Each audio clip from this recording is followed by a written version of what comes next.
Dan selamat datang dan, selamat siang untuk narasumber kita pada siang hari ini, yaitu Ibu Prita Gozi. Selamat siang, Bu Prita. Halo Mbak Anin. Iya, siang, Mbak. Baik. Selamat siang dan selamat datang juga kepada seluruh senior leaders, untuk seluruh karyawan PT Angkasa Pura II, dan juga member IATLI.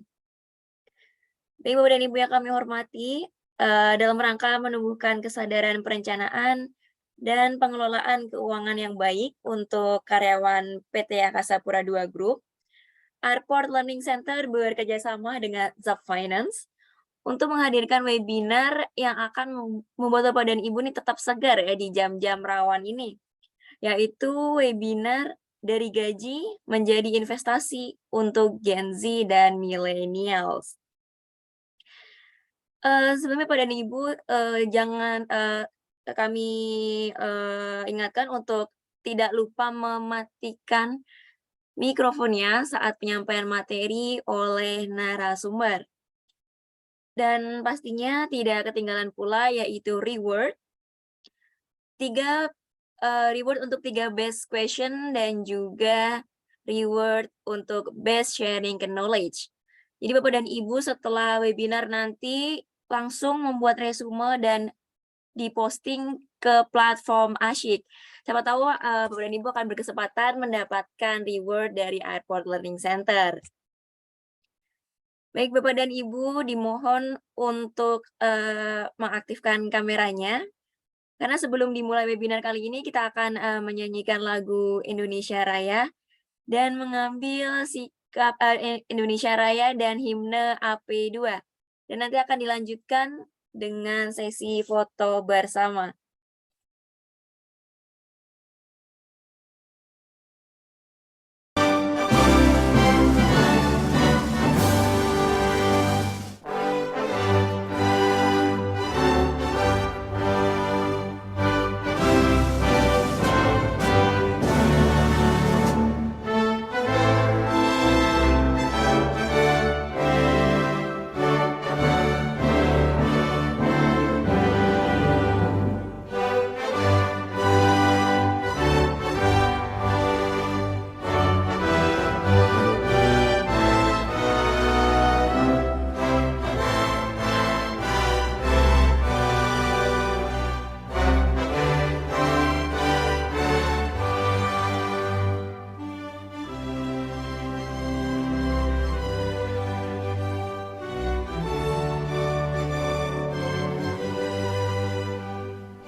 Baik, terima kasih ya Bapak dan Ibu.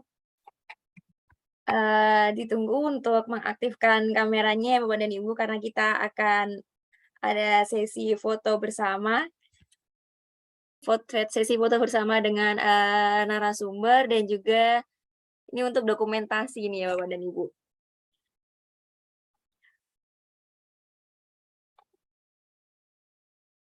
Baik,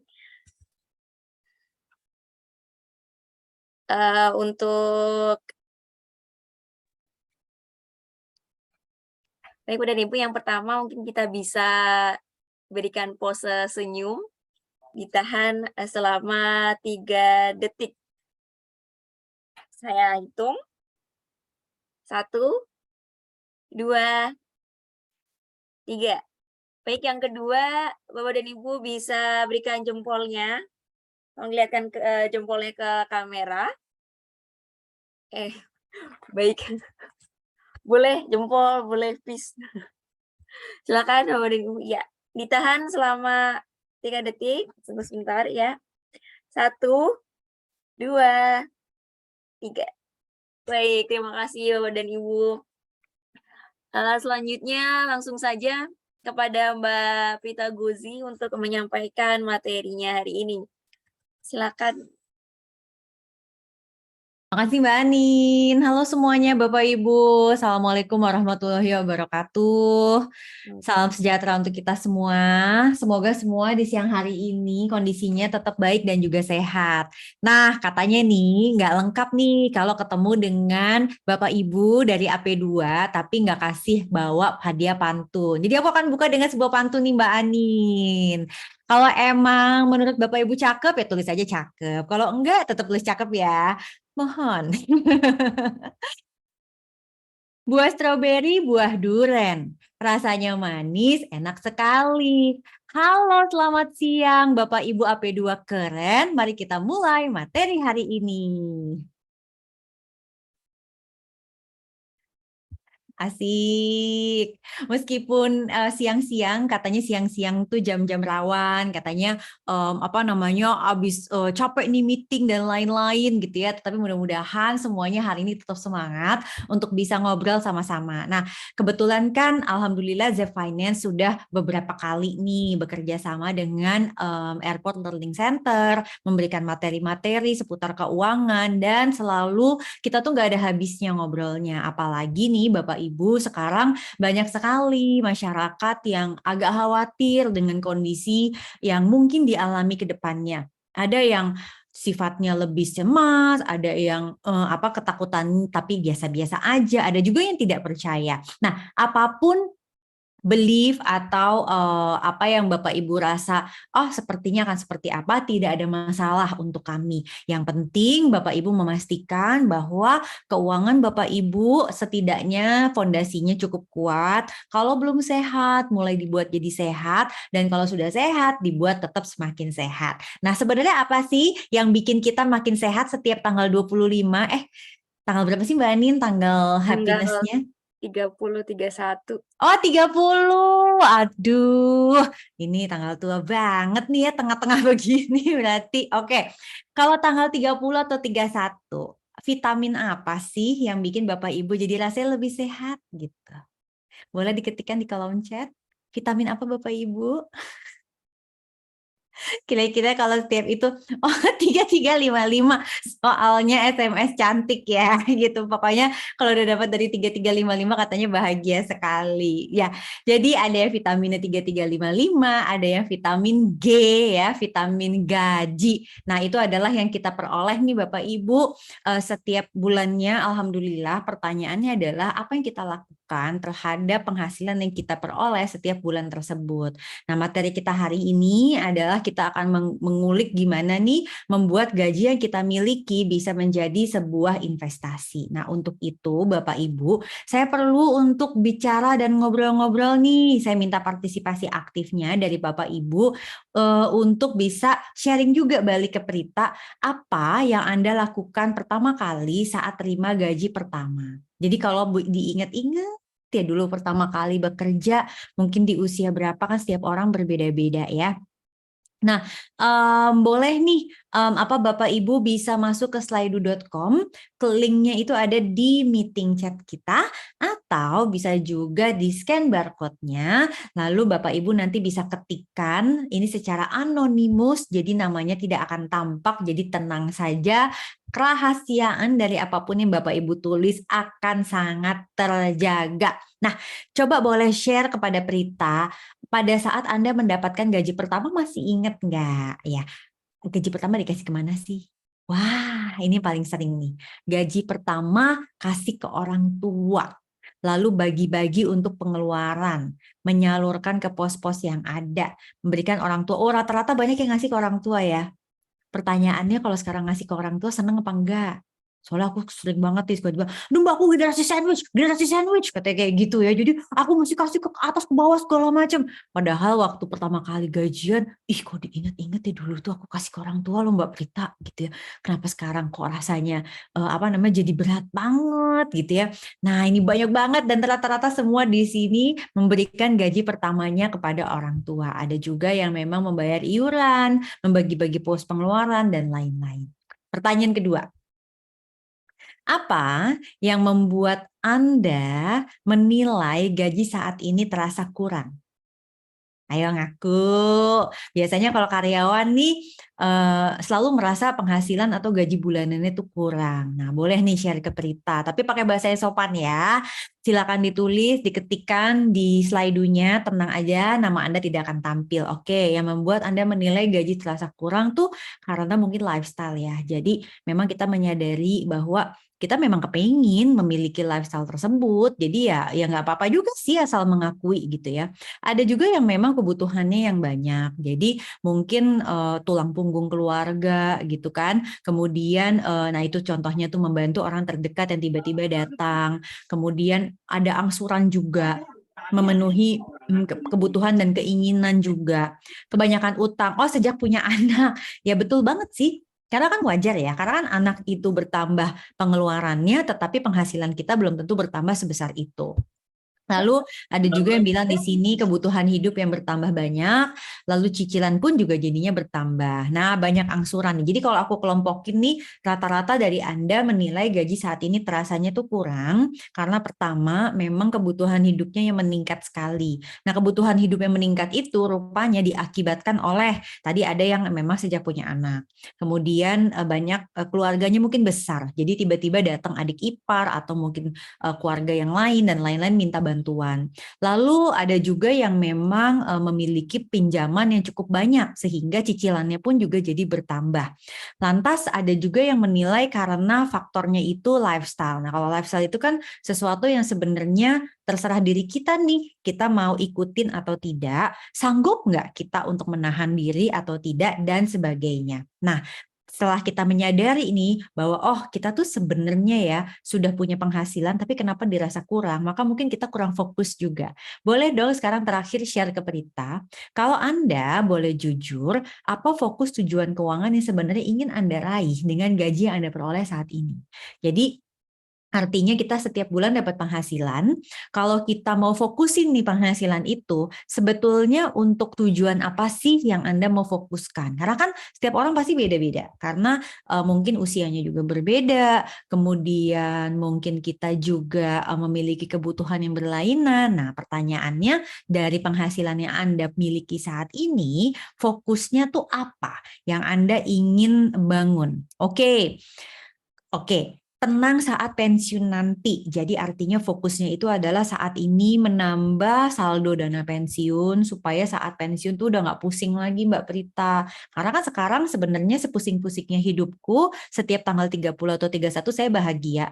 Tapi nanti pada saat saya udah pensiun seperti apa? Oke, kemudian ada juga yang biaya pendidikan anak dan pensiun. Nah, rata-rata memang Bapak Ibu AP2 nih yang sudah berkeluarga kemungkinan besar fokusnya adanya di dua hal ini. Nah, kebutuhan tercukupi, kemudian biaya sekolah dan pensiun. Jadi rata-rata itu memang anak tercukupi, pensiun juga pengennya tenang begitu ya Bapak Ibu. Nah, sama tuh pendidikan anak dan hari tua, pendidikan anak dan hari tua. Oh, ada juga yang memang ingin mulai membangun usaha baru. Ya, itu juga ada.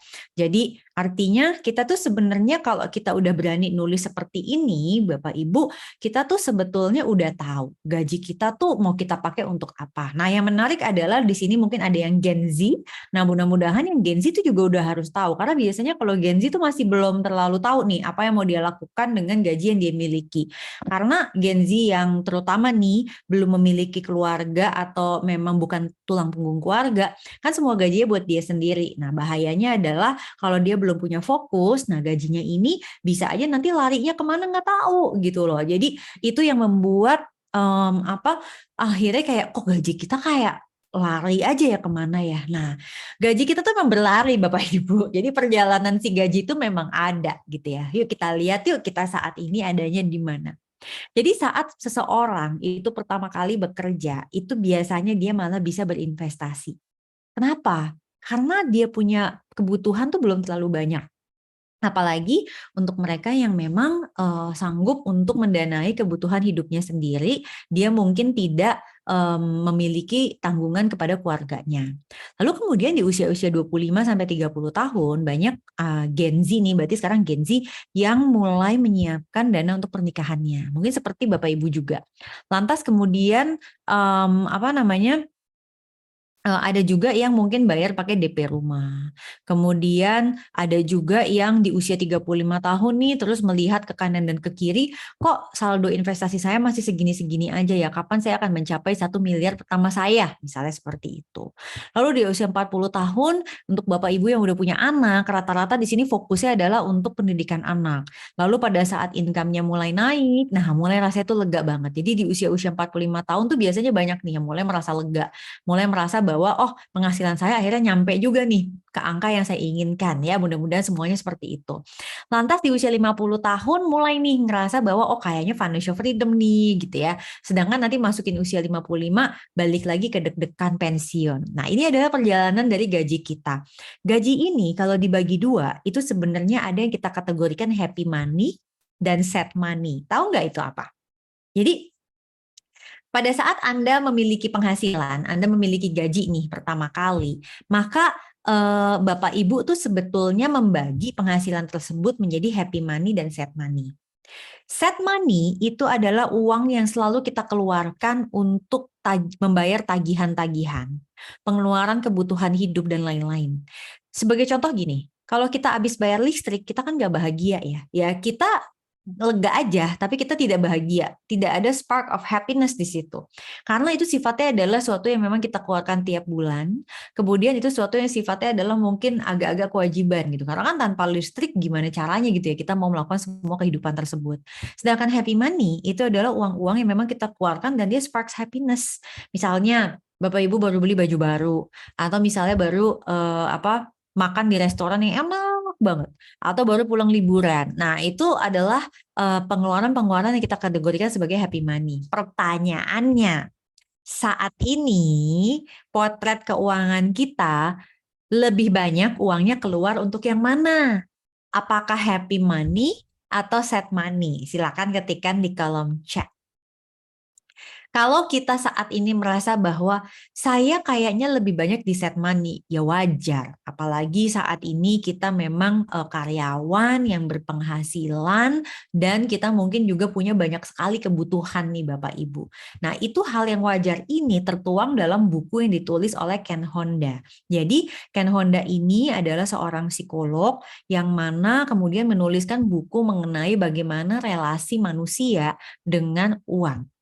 Ada 10 powerful happy money lesson dan saya sebutkan 3 di antaranya. Yang pertama, mengatur keuangan katanya dapat membantu kita membawa ketenangan dan zen dalam hidup. Jadi sebetulnya obat dari ketakutan kita menghadapi potensi resesi 2023 adalah mengatur keuangan. Karena pada saat kita bisa mengatur keuangan, kita bukannya makin kaya, tapi kita makin paham, oh situasi kita tuh adanya di mana, dan kita tahu bagaimana cara untuk menghadapinya. Lalu yang kedua, uang dapat membeli kebebasan. Ini sih saya setuju banget. Karena sebagai ibu bekerja misalnya ya, saya tuh nggak bisa tuh Bapak Ibu untuk meninggalkan rumah saya untuk bekerja, itu tanpa adanya support system. Support system itu bantuan. Karena Ya, saya adalah ibu-ibu, saya punya 2 anak, saya punya rumah, saya punya suami, ya otomatis semua itu harus diurus. Urusan domestik itu adalah tanggung jawab saya. Saya bisa bebas melakukan pekerjaan yang saya lakukan sekarang karena ada support system. Support system itu tidak gratis. Saya harus bayar pakai uang. Oleh sebab itu, bila mana kita memang memiliki sejumlah uang, kita memang bisa memiliki sejumlah kebebasan untuk bisa melakukan hal yang lain. Nah, sebenarnya ini mindset di mana kita sibuk menyisihkan gaji, cita-citanya tuh supaya dapat financial freedom. Itu supaya kita tuh bebas bisa melakukan berbagai hal yang kita inginkan. Bukan berarti financial freedom itu kita kayak bebas belanja apapun, bukan. Tetapi kita bebas untuk menentukan kita mau ngapain. Kita punya opsi, kita punya pilihan. Dengan kita punya pilihan, maka kita bisa mencari kebebasan itu. Bayangkan kalau kita tidak punya pilihan, ya akhirnya kita terpaksa mengambil opsi 1 atau 2 yang memang hanya itu aja yang bisa kita ambil. Misal, saya kepengen deh anak saya sekolah yang dia sukai, misalnya gitu. Jurusannya apa? Oh, sekarang jurusan udah banyak banget. Pertanyaannya uang kita cukupnya di mana? Kalau uang kita misalnya cukupnya adalah, let's say, di perguruan tinggi negeri tertentu, pertanyaannya anaknya sanggup nggak untuk tembus ke sana dengan segitu banyaknya orang yang juga kepingin menembus ke universitas tersebut. Lalu universitas itu punya nggak jurusan yang anak kita mau? Kira-kira kan kayak gitu. Dengan kita punya uang, kita masih memiliki opsi, kalau tidak bisa ke PTN, masih bisa ke swasta, gitu lah kira-kira. Jadi itu adalah contoh bagaimana uang membeli kebebasan. Dengan demikian, kita sebenarnya nggak perlu ngejar uang sampai triliunan-triliunan gitu, Bapak Ibu, pusing sendiri nanti. Emang mau beli apaan aja sih dengan itu? Emang mau bebas apa? Gitu loh. Kapan itu menjadi cukup? Nah, itulah kenapa kita tuh tahu, oke, uang itu memberikan kita opsi, sehingga kita bebas memilih, tetapi kita juga harus tahu arti kata cukup. Yang ketiga, lebih mudah bahagia dengan uang daripada tanpa uang, ya itu mah jelas ya. Karena kan bagaimanapun kalau kita mau bersedekah, kita juga mau berzakat, ya memang harus ada uangnya. Kita mau kasih waris, ya memang harus ada uangnya. Nah, pertanyaannya adalah kenapa kok kita susah banget ya mencapai itu semua? Jawabannya karena mungkin saat ini ada beberapa perilaku manusia atau perilaku kita sendiri yang berhubungan dengan uang yang ternyata tuh masih kurang baik, Bapak Ibu. Apa sih maksudnya? Nah, ada 5. Ada 5 bad habit yang biasa kita kerjain nih selagi kita menjadi karyawan terhadap keuangan. Pertama tuh males, bahkan tidak membuat rencana keuangan. Orang tuh awal-awal ya mungkin waktu pandemi rame banget nih, webinar semuanya segala macam, males. Bukan males, rajin banget, pengen tahu, cari tahu. Kenapa? Karena berubah banget gitu kan hidupnya. Jadi semua tuh pengen cari tahu tentang literasi keuangan dan lain-lain gitu. Lama-kelamaan, udah gitu. Lama-kelamaan apa yang terjadi? Yang terjadi adalah akhirnya terpisah nih antara yang masih rajin dengan yang udah males gitu kira-kira. Nah, Anda beruntung semua orang yang hadir di ruang virtual ini menurut saya tidak punya rasa malas ini karena saya yakin Anda meluangkan waktu hari ini karena Anda tahu bahwa Anda butuh untuk membuat rencana keuangan. Jadi itu udah one step yang bagus banget. Yang kedua, nah ini mungkin walaupun udah rajin, tetapi bisa jadi dia masih banyak berutang untuk segala hal. Nah, berutang untuk segala hal ini sebenarnya karena difasilitasi oleh pay later. Pay later ini sebenarnya tuh bahaya banget untuk banyak orang gitu ya. Makanya saya sampai detik ini nggak pernah mau diajak kerjasama dengan pay later gitu. Kenapa? Karena for me, ya pay later bisa membantu untuk mereka yang mungkin saat itu nggak ada penghasilan atau ada sesuatu yang mendadak banget, betul itu membantu. Tapi yang saya khawatir itu adalah digunakan untuk hal-hal yang akhirnya sifatnya very konsumtif. Dan ini masuk sampai ke level anak-anak yang masih sekolah, masih kuliah, mereka bisa mengambil itu selama mereka punya KTP, padahal nggak punya penghasilan. Wah, ini bahayanya luar biasa. Yang ketiga, orang-orang yang memang punya bad habit itu biasanya dia santai banget. Santai dan nggak punya dana darurat. Aku yakin Bapak Ibu semua di ruang virtual ini, di webinar ini, pasti semuanya sudah mulai punya dana darurat. Meskipun mungkin jumlahnya belum ideal, tetapi sudah tahu bahwa saya butuh dana darurat dan sudah mau memulai. Lalu yang keempat, tidak berinvestasi untuk mencapai tujuan keuangan. Tadi kita udah sama-sama sebut nih, apa sih yang menjadi fokus tujuan keuangan yang kita ingin raih dengan gaji yang kita punya. Pegang teguh tuh tujuan keuangan itu, supaya menjadi prioritas. Apa bahayanya kalau nggak jadi prioritas? Biasanya kita tuh jadi mudah tergoda. Jadi misal, saya udah bilang, Prioritas saya adalah dana pendidikan anak dan dana pensiun. Tiba-tiba datang travel fair, tiket murah terus beli gitu kan ya. Nah, aku bukannya nggak bilang orang nggak boleh travel, aku juga suka travel. Tapi kalau memang prioritas kita adalah dana pendidikan anak dan dana pensiun, berarti travel itu adalah menjadi prioritas ketiga. Kira-kira begitu. Dan yang terakhir, nah ini juga bahaya nih, mudah tergoda penawaran cuan instan. Ini bahaya sekali untuk mereka-mereka yang tergoda dengan awalnya uangnya dibayarin. Jadi dijanjiin misalnya return sekian, terus dikasih tuh Bapak Ibu. Habis dikasih, jadi kita ngerasa bahwa oh iya bener ya, terus kita masukin lagi tambahan uang. Terus kita lakukan, sampai akhirnya tiba-tiba dia macet. Jadi kita harus sadar, pada saat awal-awal dia membayarkan apa yang dia janjikan, itu sebenarnya untuk menggoda kita. Menggoda kita menambah lagi uang ke dalam skema penipuan bodong tersebut. Giliran uang kita udah banyak, baru dia bawa kabur gitu. Jadi hati-hati banget ya Bapak Ibu, jangan sampai terkena hal seperti itu. Sekarang saya mau nanya, saat Anda mendapatkan kenaikan gaji, apa yang Anda lakukan pertama kali? Lihatlah potretnya dan akuilah apa yang Anda lakukan. Kita kan sekarang mungkin adanya di paling kiri ya. Gaji kita atau penghasilan kita berapa, lalu kita bagi untuk biaya hidup, keinginan atau gaya hidup, dan juga untuk saving. Jadi kita bagi menjadi 3 hal itu. Anda punya pilihan. Saat gaji Anda naik, itu Anda bebas sebenarnya mengatur mana sih yang akan kita perbesar. Ada orang yang memperbesarnya itu di biaya hidupnya. Dan itu wajar banget. Karena biaya hidup itu biasanya mengikuti dengan jumlah penghasilan kita. Menurut saya bohong ya kalau orang bilang, atau motivasi-motivasi itu banyak yang bilang kalau gaji naik tuh hidupnya gitu-gitu aja. Ya nggak mungkin lah. Pada saat kita gaji naik, kita pasti ingin memperbaiki taraf hidup kita. Jadi itu suatu hal yang mustahil menurut saya dengan motivasi seperti itu. Kita pasti menaikkan biaya hidup kita tuh udah hampir pasti. Namun tambah juga savingnya. Jadi kalau Bapak Ibu lihat di sini ya ada yang merah. Boleh kok yang merah itu naik. Tapi merah naik, yang hijau juga mesti naik. Jadi gitu cara ngaturnya. Merah naik, hijau mesti naik.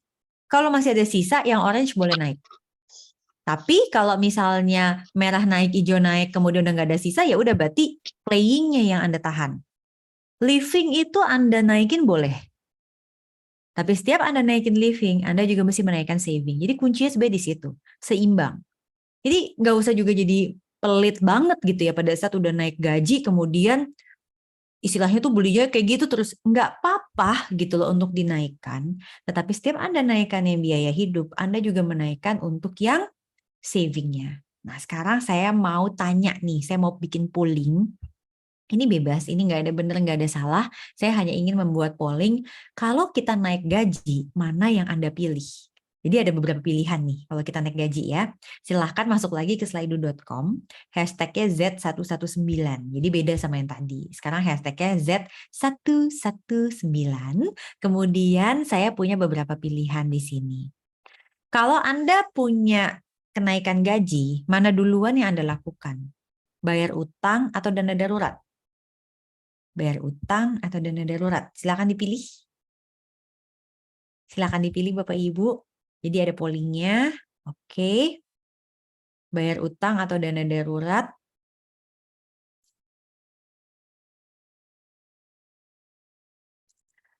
Oke.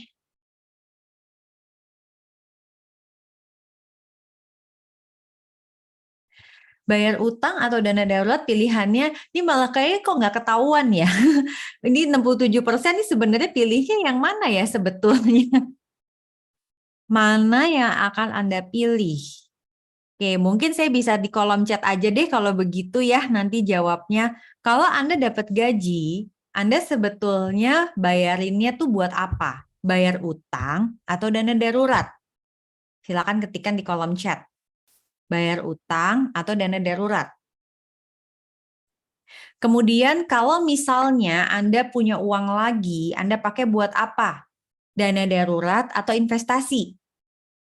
Oke, thank you so much. Udah ini kita masuk ke kolom chat aja ya. Kita nggak jadi pakai di slido-nya.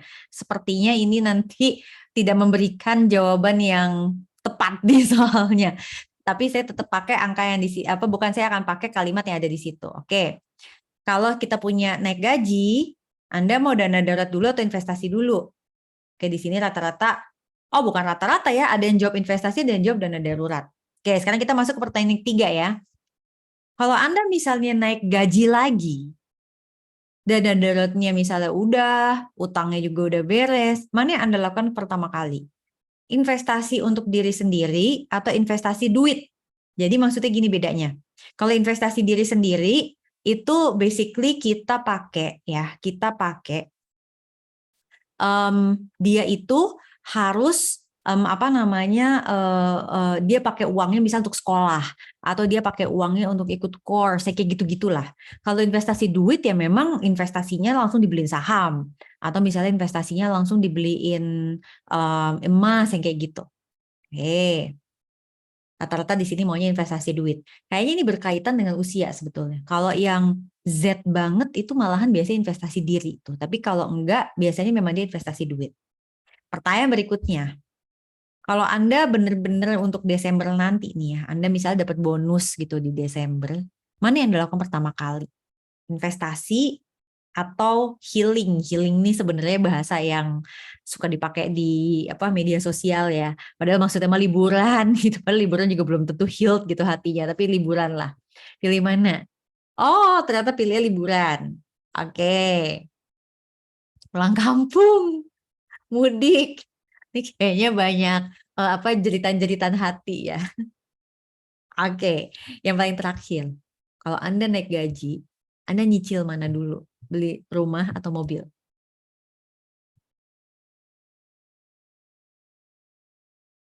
Rumah ya rata-rata ya. Oke. Oh, ada yang bilang kontrak masih oke, jadi mungkin mau beli mobil. Nggak bisa dua-duanya, salah satu. Jadi pilih mana? Rumah dulu apa mobil dulu yang dicicil? Awal-awal rumah. Ada mobil-mobil juga nih. Oke. Lebih banyak rumah tapi ya, mobil hanya sebagian orang. Thank you so much. Sadar nggak Anda? Sebanyak berapa pertanyaan nih?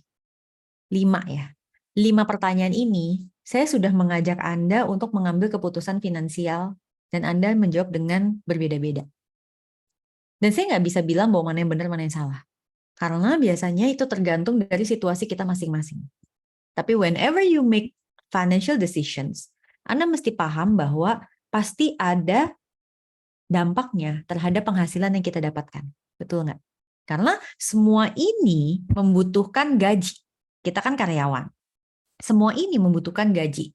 Kita punya penghasilan, berarti sumber penghasilan itulah yang kita gunakan untuk memilih keputusan finansial ini.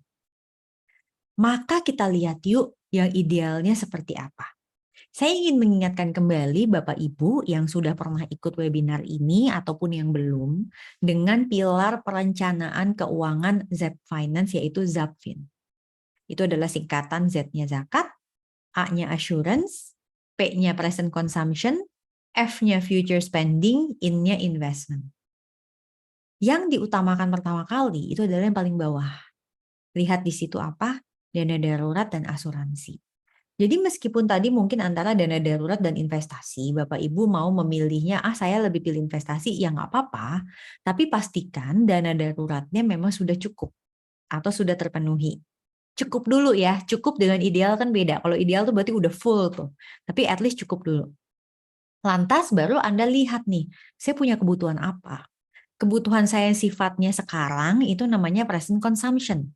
Nah, untuk memenuhi kebutuhan sekarang, saya bisa melakukan budgeting atau saya mesti ngambil pinjaman.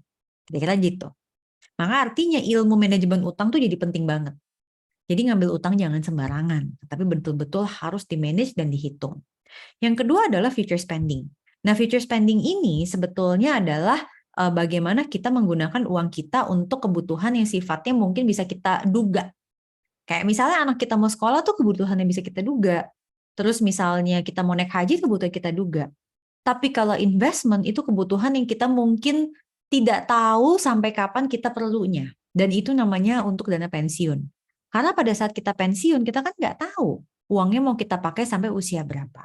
Baru terakhir itu kita tutup dengan pembagian aset. Pembagian aset itu melepaskannya itu dalam bentuk zakat, infak, sedekah, wakaf, hibah, dan juga waris. Nah, oleh sebab itu, ada beberapa mindset nih yang penting sekali untuk kita bangun saat kita mengelola gaji kita. Ada 3. Mindset yang pertama, it's not how much you make, but how much you save. Kalau kalau parameter yang menjadi acuan kita selalu adalah how much you make, maka kita selalu akan ngelihat gaji kita tuh kurang terus.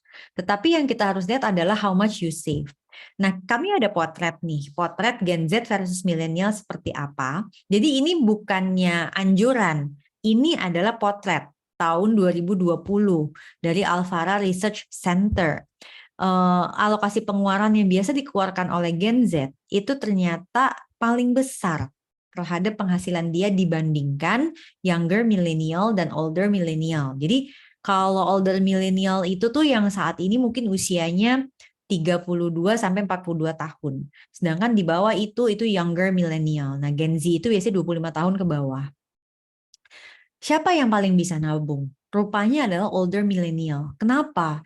Karena mungkin gajinya dia sudah lebih tinggi sehingga kebutuhannya dia itu masih tetap sama dengan younger millennial, tetapi dengan gaji yang lebih tinggi itu dia bisa menabung dan investasi lebih banyak. Ini adalah potret. Nah, artinya kalau ini potret berarti yang kita kejar itu sebenarnya bukan how much you make ya, tapi how much you can save. Nah, kita tugasnya di sini menjadikan baik Gen Z, younger millennial maupun older millennial, semuanya at least angka untuk investasinya mencapai 1. 1 tuh berarti 10%. Jadi itu yang kita kejar. Sisanya yang lain itu bisa kita atur. Aturnya gimana? Aturnya itu adalah harus ada yang memang untuk kebutuhan masa kini, kebutuhan masa sulit, dan juga kebutuhan masa depan. Serta yang juga tidak kalah penting adalah kebutuhan untuk orang lain dan juga masyarakat. Nah, gimana sih kita mengatur itu? Biasanya kita buat nih, potretnya tuh menjadi jenis-jenis pengeluaran. Jadi jenis-jenis pengeluaran ini nanti akan kita bagi menjadi 3. Ada yang sifatnya rutin bulanan, ada yang tahunan, dan juga ada yang mendadak. Nah, yang biasanya kita bikin jadi kesusahan ngatur tuh yang mendadak. Yang kedua, uang itu disisihkan, bukan disisakan. Apa maksudnya? Jadi kalau bisa tuh kita memang saat gajian tanggal 30 atau 31, langsung Bapak Ibu transfer ke rekening lain yang memang kita tujukan untuk investasi.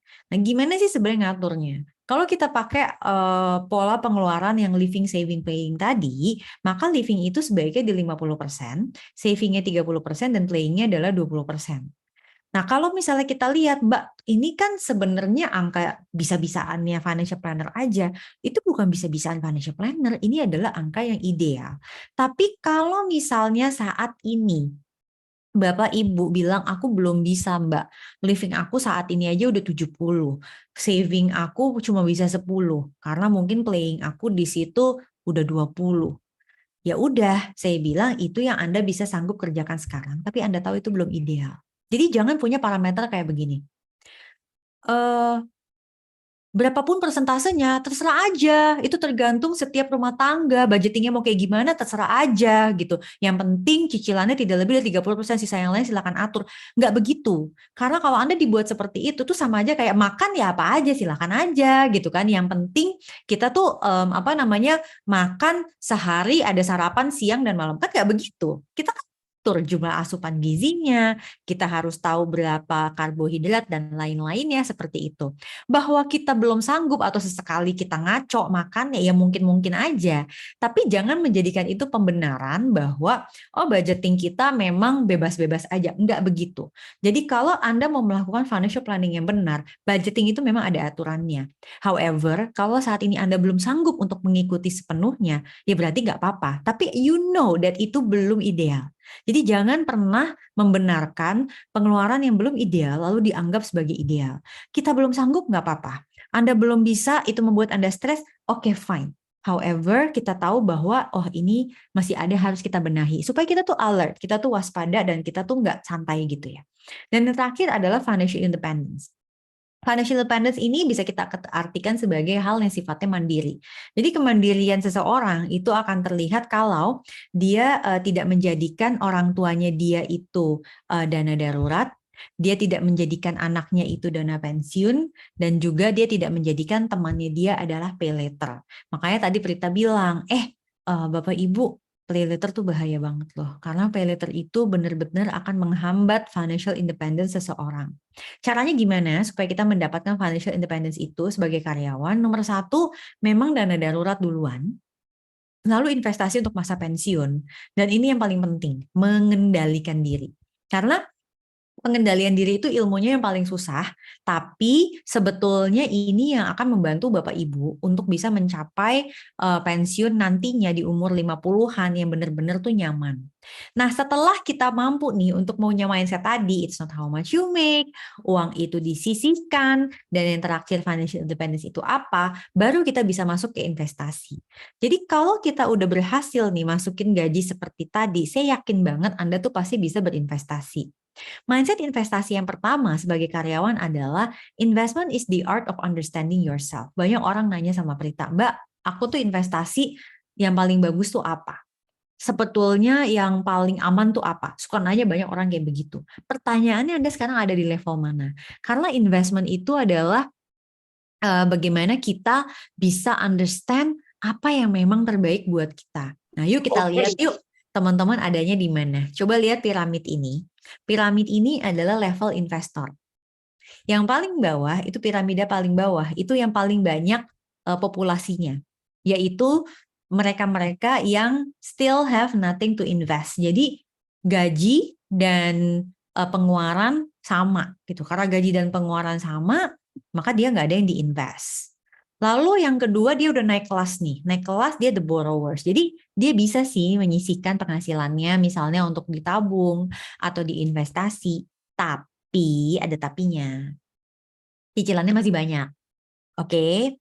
Biasanya ini usia-usia sampai dengan 45 nih gitu. Banyak banget di sini. Tapi ada juga yang sudah berhasil jadi the savers. Oke, apa maksudnya the savers? The savers ini artinya dia itu mampu untuk ini kenapa apa koneksi saya ya? Oh dari tadi kayaknya slide-nya naik turun gini. Mohon maaf, ada yang bisa kasih tahu nggak Prita suaranya kedengeran nggak ya? Kedengeran, Mbak? Oh oke. Oke, aman ya kalau begitu. Aku tadi sampai ke savers. Oke. Savers ini apa sih maksudnya? Oke, savers ini adalah orang-orang yang mungkin cicilannya itu sudah semakin sedikit sehingga dia mampu untuk menyisihkan gajinya lebih banyak lagi. Tapi dia taruh uangnya di tabungan aja. Deposito aja. Takut banget untuk mengambil aset investasi. Adakah yang di sini? Jadi udah berhasil nabung, berhasil menyisihkan, tapi udah taruh di tabungan aja, deposito aja. Ketakutannya banyak. Lalu ada juga orang-orang yang sudah mulai berhasil achieving goals dengan cara investasi. Dia sudah berhasil untuk menyisihkan uangnya itu untuk berbagai hal. Dan yang paling terakhir adalah smiling investor. Mereka-mereka yang sudah bahkan mulai mendapatkan penghasilan dari investasi. Nah, teman-teman tuh masih bisa mengukur teman-teman tuh ada di mana. Dan yang menarik adalah kalau kita berpasangan, pasangan kita belum tentu berada di level piramida yang sama.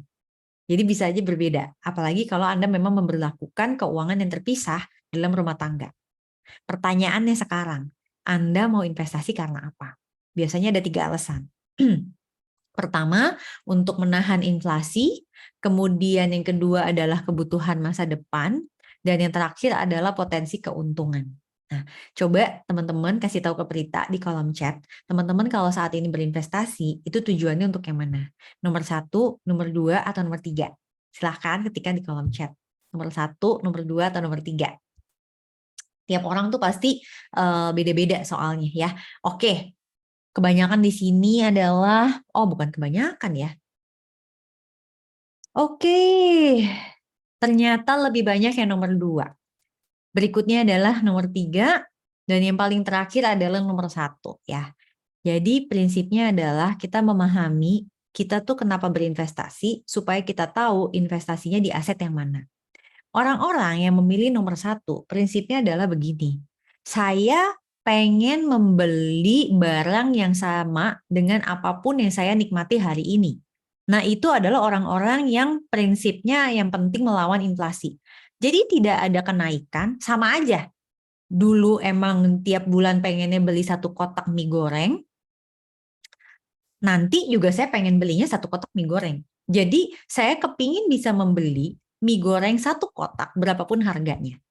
Ini adalah orang-orang yang memang mindset berinvestasinya karena untuk melawan inflasi. Orang-orang yang kedua itu beda lagi. Orang-orang yang kedua berinvestasi karena dia menyadari bahwa dia memiliki kebutuhan-kebutuhan di masa depan. Beda-beda. Bisa liburan, bisa beli rumah, bisa dana nikah, wah macam-macam. Nah, kebutuhan masa depan ini sifatnya bisa jangka pendek, bisa jangka panjang. Makanya di sini ada kelihatan, ada yang akhir tahun, itu kan berarti pendek banget ya. Terus mungkin ada yang 8 tahun lagi, dan ada bahkan yang 20 tahun lagi. Otomatis kantong-kantong ini nanti akan terpisah Bapak Ibu. Dan yang terakhir adalah orang-orang yang memang memiliki potensi keuntungan sebagai motivasi berinvestasi. Jadi dia memang mencari untung. Kalau yang nomor 1, dia nggak nyari untung. Yang penting saya masih bisa beli barang yang sama, udah that's it. Kalau yang kedua, dia punya target. Saya harus memenuhi apa? Saya punya tujuan apa? Dia tidak terlalu peduli keuntungan yang nggak maksimal selama dia bisa memenuhi kebutuhan masa depannya tersebut. Tapi yang ketiga, ini memang dia lebih agresif. Makanya biasanya kalau yang ketiga tuh dia cenderung lebih spekulatif. Karena kalau dia spekulatif, dia akan mencari mana nih return yang paling tinggi dari aset investasi yang saya ambil. Mindset yang kedua dalam berinvestasi adalah teman terbaik investasi adalah waktu, modal, dan ilmu. Nah ini yang menarik nih sebagai employee. Coba Anda lihat. Apakah ini Anda rasakan? Di usia 20-an, waktu Anda tuh banyak, tapi modal Anda dikit. Di usia 30-an, waktu untuk bisa manage investasi ya masih ada lah gitu. Saya bagi-bagi deh sama urusan rumah tangga, sama juga urusan kerjaan gitu ya. Modal ya oke lah gitu. Di usia 40, nah ini biasanya usia prima nih. Waktunya masih ada, cukup, dan modalnya biasanya strong. Karena memasuki usia 40 biasanya seseorang sudah mulai meningkat penghasilannya, beberapa di antara Anda juga mungkin memiliki jabatan leaders gitu ya, di mana kompensasi dan benefitnya juga lebih tinggi lagi. Tapi di usia 50, ini yang berbahaya. Karena your time is very limited, tapi modal Anda tuh very strong, terutama Anda yang memasuki masa pensiun kelak. Kan tiba-tiba modalnya jadi gede karena punya pesangon. Pertanyaannya, ilmu Anda lengkap nggak? Ini kenapa tempat-tempat seperti Airport Learning Center itu punya perhatian penuh banget kepada karyawannya. Karena ilmu investasi, ilmu mengelola keuangan itu bukan one time lesson. This is something that you need to manage and become a habit. Karena yang dilatih itu sebenarnya adalah kemampuan mengambil keputusan finansial. Oke, ketemu Prita sekali, misalnya udah pernah webinar finansial, udah cukup sekali. Itu momen mungkin saat Anda usia berapa, dengan situasi keuangan seperti apa dan sebagainya. Tapi saat situasinya berubah, then you will ask question. Coba aja saat gajiannya lebih tinggi atau tiba-tiba datang bonus atau misalnya apapun lah gitu ya. Anda kan pasti lebih berpikir saat mengeluarkan uang. You need to decide something yang tidak Anda lakukan sebelumnya. Dan kemampuan itu dasarnya harus ilmu. Karena kalau bukan ilmu berarti dasarnya adalah nafsu, gitu aja. Kalau ada ilmu, nafsu itu bisa kita kelola. Tapi kalau ilmunya nggak ada, itu murni nafsu. Nafsu banget dia pengen punya mobil itu. Nafsu banget dia pengen liburan kemana. Nafsu banget itu. Dan itu biasanya pikirannya lebih sesaat. Kurang memikirkan efek setelahnya seperti apa. Nah, bukannya nggak bisa, bisa aja. Tapi artinya penghasilan kita nanti akan bles lah di situ. Mengenali diri sendiri juga harus memahami berapa sih resiko yang mampu kita toleransi. Sebenarnya kemarin ini momen yang bagus banget untuk cari tahu kita tuh sebenarnya sanggup nggak sih untuk mengambil investasi dalam bentuk saham. Anda bilang, saya punya saham. Oke. Terus ngelihat ada saham emiten jamu-jamuan itu kan yang tadinya favorit banget tuh sama teman-teman yang suka dapat dividen lain-lain. Terus kemarin kan emang turun banget gitu ya. Terus pada panik gitu loh. Nah pertanyaannya, Anda bisa toleransi sampai seberapa jauh mana? Kalau profil itu berhubungan dengan usia, makanya Gen Z dan milenial itu harusnya profilnya tuh tinggi. Tapi kenyataannya belum tentu. Karena ada juga Gen Z yang nggak berani, dia nggak minat, dan dia nggak bisa ngambil resiko.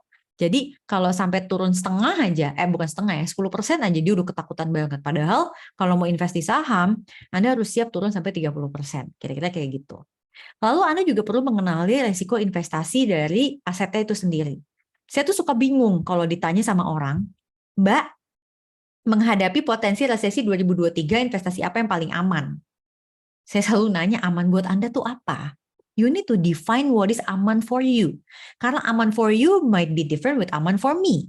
Nah, berarti kita mesti sadar nih, resiko apa yang mau kita amankan. Apakah Anda mau mengamankan dengan resiko likuiditas, atau Anda mau mengamankan terhadap naik turunnya harga dalam jangka pendek, atau Anda mau mengamankan dari duitnya hilang, gagal bayar tuh duitnya hilang, atau Anda mau mengamankan dari segala kenaikan suku bunga dan lain-lain. Yang mana? Anda mesti kenal nih resiko investasi dari setiap aset-aset tersebut. Nah, asetnya itu sebenarnya nanti dikenalinya dengan apa? Nah, dikenalinya dengan kita motivasi investasinya apa. Mindsetnya harusnya investasi itu bukan cari cuan yang tercepat, tetapi bagaimana menjaga kekayaan kita tuh tetap stabil. Karena whenever you seek for cuan yang tercepat, maka Anda akan mudah tergoda dengan investasi yang sangat beresiko tinggi, bahkan cenderung spekulatif. Buktinya apa? Saya bisa bilang orang Indonesia tuh suka banget nyari cuan yang cepat. Buktinya adalah angka. Angkanya di mana? Ini dia. Perkembangan transaksi pelanggan aset kripto jauh melebihi perkembangan transaksi pasar modal. Pasar modal Indonesia tuh udah tua, tau nggak? Saya masih SD aja udah ada, kripto nggak ada. Tapi kenapa bisa ini melejit banget ya, walaupun sekarang kayaknya pada gigit jari sih yang pada punya gitu. Tapi tetap some of them still believe that gitu loh. Which is fine, it's up to them gitu ya.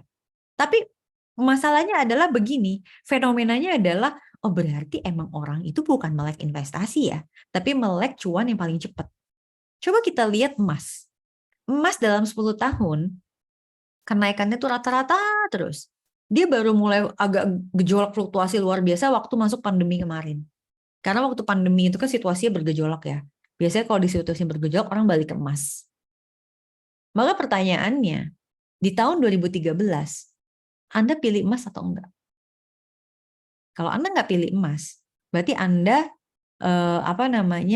tipe-tipe yang memang saya maunya mencari cuan yang cepat aja. Tapi kalau Anda percaya bahwa portofolio itu harus dijaga, maka Anda pasti punya emas. Itu saya yakin banget. Saya ulang ya. Kalau misalnya kita tipe orang yang pokoknya apapun saya mau cari cuan yang cepat, saya yakin banget tahun 2013, 2014 Anda pasti nggak punya emas. Mungkin malah punyanya yang lain-lain, which is nggak apa-apa juga. Tapi kalau Anda juga punya emas, maka saya yakin Anda itu termasuk investor yang percaya bahwa portofolio itu harus kuat. Jadi mungkin tidak mendapatkan keuntungan yang maksimal, tetapi saya mau cari keuntungan yang optimal. Optimal dengan maksimal itu beda. Dan dua-duanya nggak ada yang benar, nggak ada yang salah. Itu adalah pilihan. Nah, sama juga dengan melihat kalau Bitcoin seperti ini. Coba Anda lihat Bitcoin dalam 10 tahun. Dia bisa naik banget, tapi kemudian dia drop. Dan sekarang belum balik ke angka waktu awal pandemi. Jadi waktu Anda melek misalnya pas awal pandemi ke sekarang, wah itu mah hancur.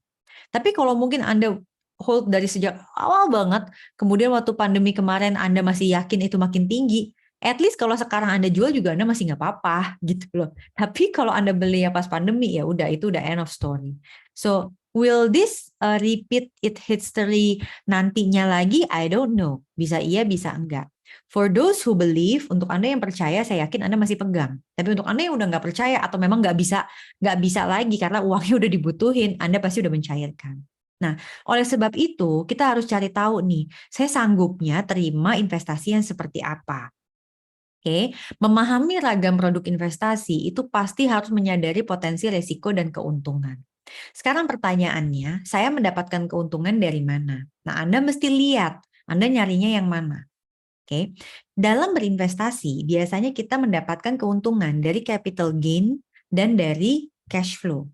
Jadi sebetulnya pemilihan aset-aset investasi ini masing-masing itu tidak bisa dibandingkan apple to apple. Contoh, ada orang bertanya sama Prita, Mbak, lebih baik saya ambil yang mana ya? Saya taruh uang di deposito atau saya taruh uang di emas? Ya beda banget. Yang deposito ngasihnya cash flow ya, dalam hal itu adalah bunga atau bagi hasil. Emas itu ngasihnya capital gain, alias harus dijual beli. Sama juga dengan reksadana.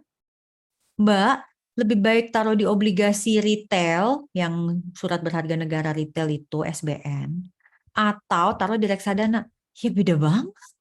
Yang satu ngasihnya capital gain, yang satu capital gain only if itu bisa di trade dan di trade pun at premium. Tapi utamanya dia ngasih kupon cash flow. So, Anda juga mesti tahu saya mau dapetin keuntungan itu dari yang mana. Saya mau cari apa? Kenapa saya naruh uang saya di investasi?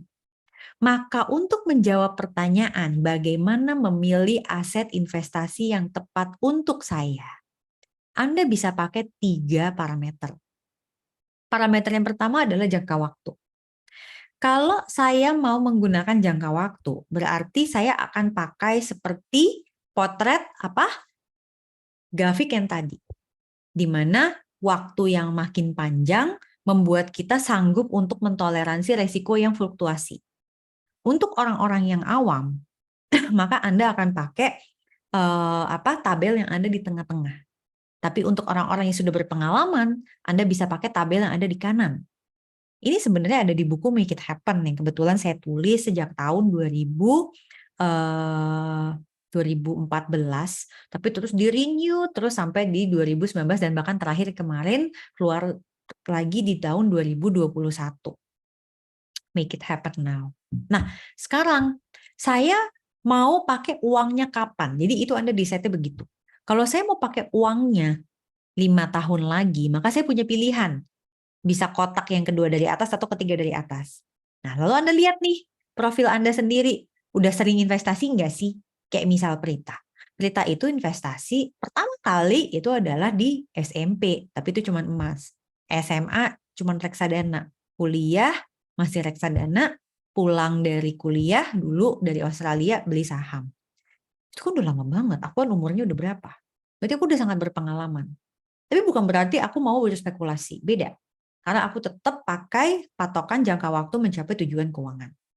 Yang kedua, teman-teman bapak-bapak ibu juga bisa pakai parameter aset investasi dengan klasifikasinya. Jadi ini pakai diversifikasi. Jadi kalau yang tadi itu pakainya adalah jangka waktu, sekarang pakainya adalah aset investasi.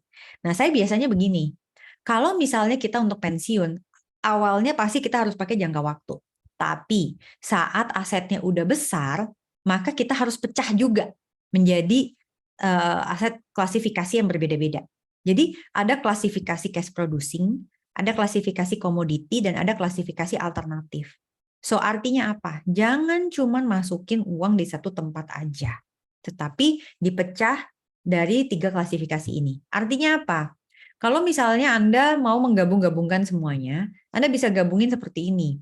Oke, sebagian ada yang di reksadana, sebagian ada yang di emas, sebagian ada yang di falas, misalnya begitu. Nah, itu bisa tuh diambil penggabungan seperti itu. Dan yang terakhir, based on your knowledge. Anda sekarang ada di tahap yang mana? Basic kah?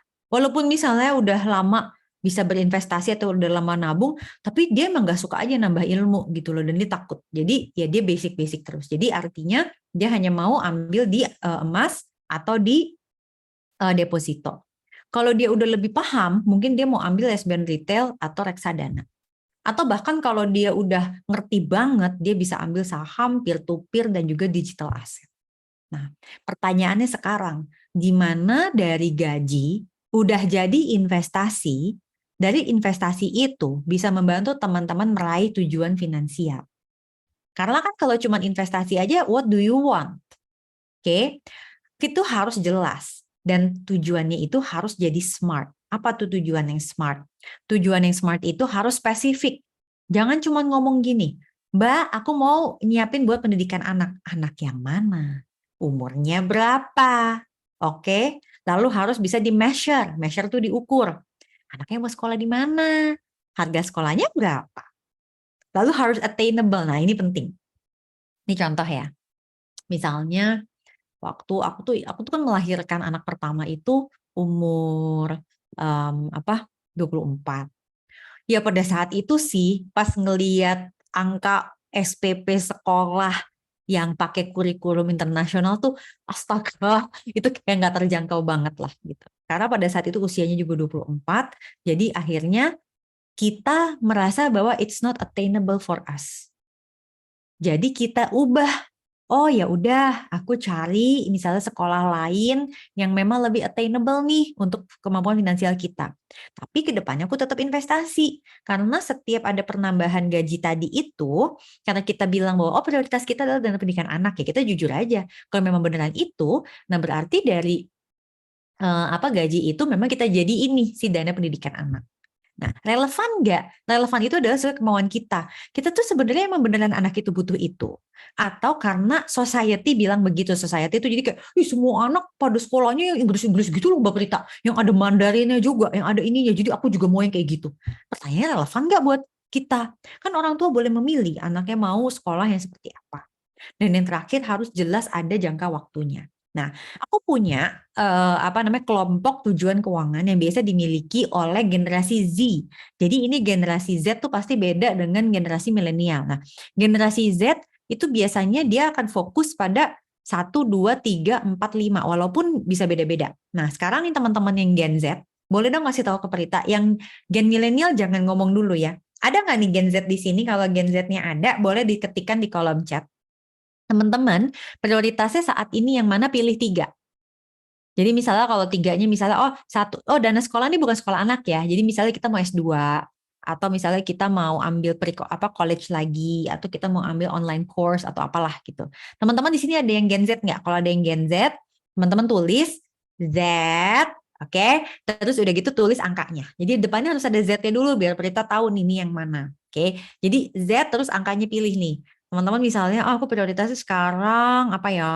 Oh, misalnya dana darurat, mau nikah Mbak, gitu ya. Sama dana masa depan. Nah, biasanya anak-anak Z tuh, kalau ditanya masa depan kamu mau ngapain? Ah, nggak tahu deh Mbak, yang penting punya uang 1 M. Katanya gitu. Oke. Oke. Tuh kan, ada yang bilang tuh siapa tuh? Apa sih Valce GK Cengkareng kali ya? Oke, itu 555555 gitu. Jadi dana masa depan undefined. Undefined tuh masih nggak ketahuan. Pokoknya mau kayak yang di YouTube, punya duit 100 juta pertama, 500 juta pertama, 1 M pertama. Iya loh, udah kayak gitu. Oh, tapi ini ada juga nih Z yang bilang 1 dan 2 gitu ya. Ada juga Mbak Anin nih Z 1, 4, dan 5 gitu. Dan masa depan, aduh bener-bener deh. Gini, ya gelap lah Mbak masa depan gitu. Gue mikirin mau kawin sama siapa aja juga gue bingung. Katanya gitu. Ini lagi mikirin masa depan. Ntar dulu deh Mbak. Katanya gitu. Can I think about that tomorrow? Katanya gitu. Biasanya begitu tuh kalau ditanya. Milenial. Nah milenial bisa ada 6. Coba boleh pilih nih. Jadi milenial ada 6. 1, 2, 3, 4, 5, 6. Nah boleh lihat. Oke. 1, 2, 3, 4, 5, 6. Nah teman-teman silakan pilih. Oke. Silakan pilih. Boleh klik berikutnya. Jadi 6 ini isinya ada dana darurat, dana pernikahan sebelumnya. Oke, dana darurat, dana pernikahan, dana beli rumah, dana sebelumnya. Halo, ya. Dana darurat, pernikahan, beli rumah, persiapan anak, pendidikan anak, dan dana pensiun. Nah, yang milenial coba kasih tahu ke Prita di kolom chat. Yang mana yang kalian pilih? Jadi sebutnya gini, milenial, terus angkanya berapa? Pilihnya 3 aja, jangan kebanyakan. Milenial 1, 2, 3, 4, 5, dan 6. Ayo yang mana? Jangan kebanyakan. Yang milenial. Oke. 1, 5, 6. 1, 3, 5. 5, 1, 6. Oke, beda-beda ya. Now, teman-teman udah nulis kan? Sekarang Kalau ada kertas di depan teman-teman, ambil, if you have post-it, dan taruh seperti ini. Taruh angka yang tadi di post-it yang sesuai. Mana yang Anda mau terwujud di bawah 1 tahun, mana yang antara 2-10, dan mana yang di atas 10 tahun. Aku coba bantu nih, ambil contoh teman-teman yang tadi memilih dana darurat, dana beli rumah, dana pensiun. 1, 3, 6 untuk yang milenial. This is what you need to do untuk menuliskan tujuan tersebut agar bisa tercapai dengan investasi. Pertama ditulis tujuannya yang mana, kedua ditaruh kapan saya mau mencapainya, dan yang ketiga taruh kebutuhan dananya berapa. Teman-teman punya berapa rekening? Kasih tahu ke Prita, how many rekening yang Anda punya, nggak usah kasih tahu saldonya. Kasih tahu aja rekeningnya jumlahnya ada berapa.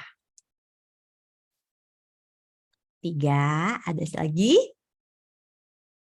Nggak usah kasih tahu saldonya. Rekeningnya dulu.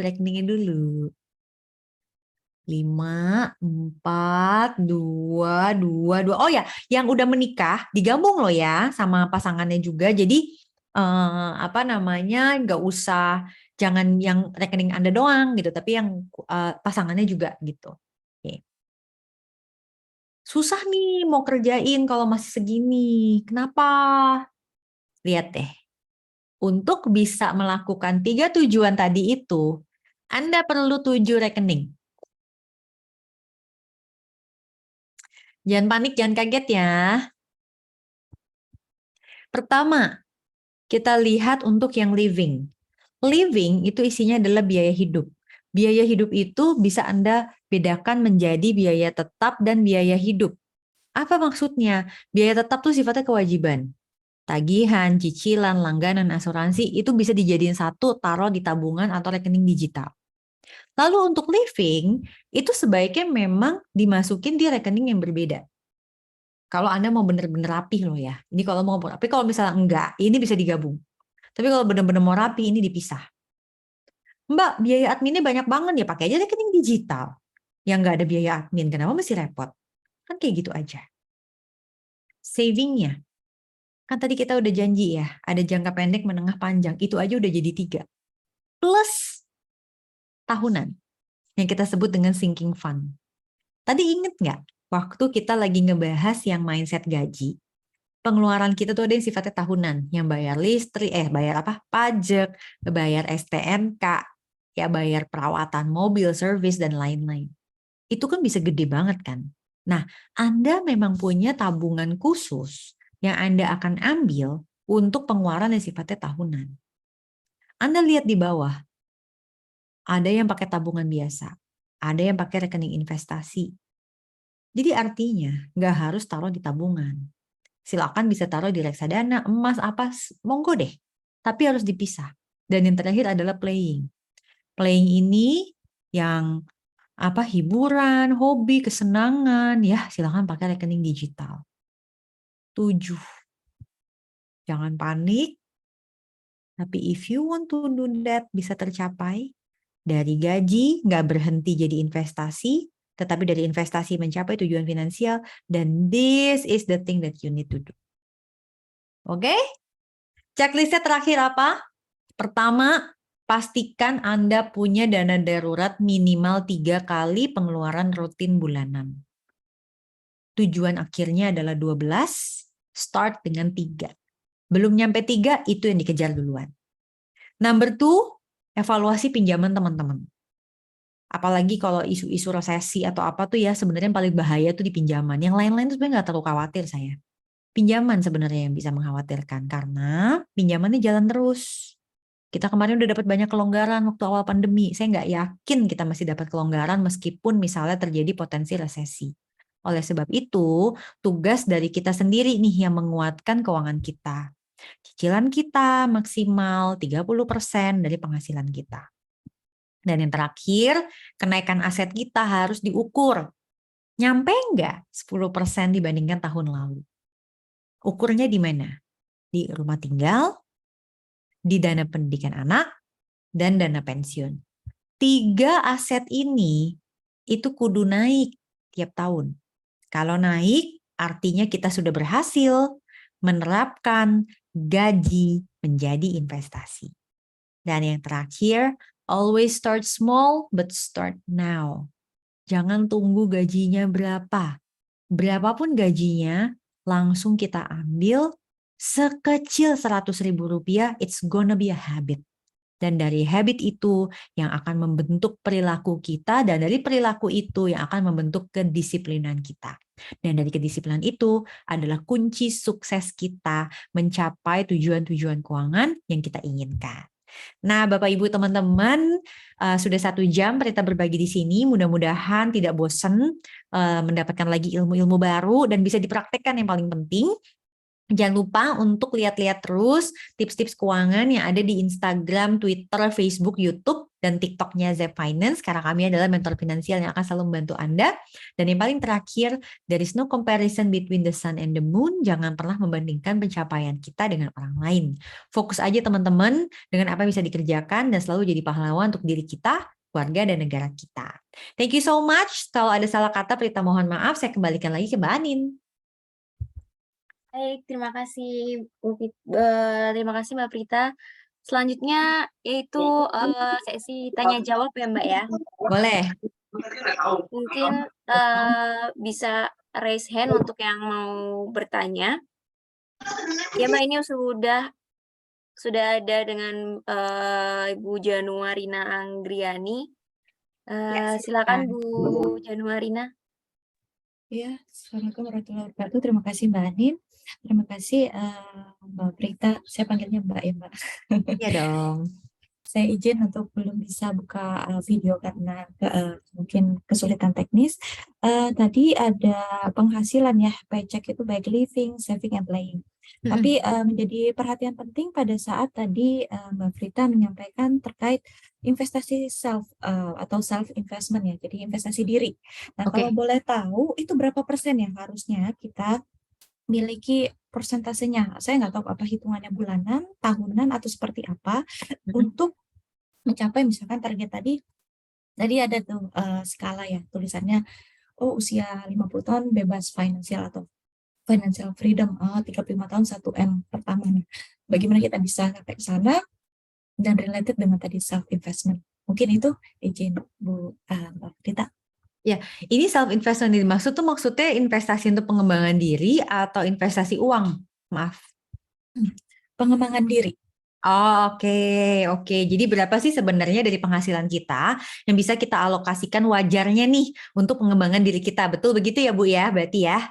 Ya, betul. Oke, terima kasih banyak untuk pertanyaannya. Oke, pertama-tama, kalau investasi untuk pengembangan diri itu masuknya adalah di playing. Playing itu biasanya kita ambil 20% dari penghasilan kita. Nah, tapi pertanyaannya kan kita mungkin tidak lakukan itu tiap bulan. Jadi karena kita tidak lakukan itu tiap bulan, bisa jadi kita tampung dulu nih. Ditampungnya di mana? Di tadi, yang sinking fund tadi itu. Jadi kita bisa tampung di sinking fund karena mungkin kita baru pakainya setahun sekali. Ya, setahun sekali misalnya kita gunakan untuk course ini, course itu, dan sebagainya. Nah, satu hal yang ingin saya ingatkan juga bahwa Anda semua di sini bekerja di perusahaan BUMN yang memiliki learning center. Itu dimanfaatkan. Karena tempat-tempat yang seperti ini itu akan punya modul yang luar biasa banyak, dan modul-modul ini sebenarnya ya free for you gitu loh. Tapi you need to use it gitu kan. Nah, jadi artinya uang yang akan kita alokasikan untuk pengembangan diri itu menjadi lebih sedikit lagi. Bisa kita kurangi. Jadi mungkin tidak 20%, bisa aja 10%, bisa aja 5%. Nah, berapa sih persentase idealnya? Ya itu terserah. Selama tidak melebihi 20% dari playing tadi itu.